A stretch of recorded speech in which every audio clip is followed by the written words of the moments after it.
তো আমাদের কাছে একটা অভিযোগ এসেছে যে খুচরা বাজারে দাম বৃদ্ধি পেয়েছে। তো খুচরা বাজারে দাম যখন বৃদ্ধি পেয়েছে তখন আমরা আমাদের যখন মোবাইল টিমগুলো পাঠাচ্ছি তখন তারা একটা অভিযোগ দিচ্ছে যে খাতুনগঞ্জ বাজার থেকে আমাদের কিনতে বেশি দাম লাগছে, এই জন্য আমাদের দাম বৃদ্ধি পাচ্ছে।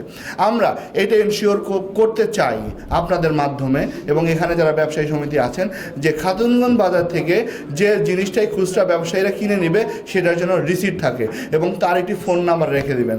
যখন আমার টিমটা যাবে সে যখন বলবে যে আমি খাতুনগঞ্জের এই বাজার থেকে কিনেছি, এই দোকান থেকে কিনেছি, তখন যেন আমরা তাকে নক করতে পারি যে সে তাকে রিসিট ছাড়া দিয়েছে কিনা। আসলে রিসিট ছাড়া যেন না দেয় সেটা আমরা এখন থেকে এনশিওর করব যে রিসিট ছাড়া কোনো খুচরা ব্যবসায়ীকে আমরা কোনো মালামাল দেবো না। আর একটি বিষয় ভাই, আপনি যেটা বললেন যে সিন্ডিকেট, কোনো সুযোগ নাই নতুন বাংলাদেশে, কোনো সিন্ডিকেট করার কোনো সুযোগ নাই এবং আমরা সবার কাছে প্রত্যাশা করি সবাই তার দায়িত্বশীল আচরণ করবে।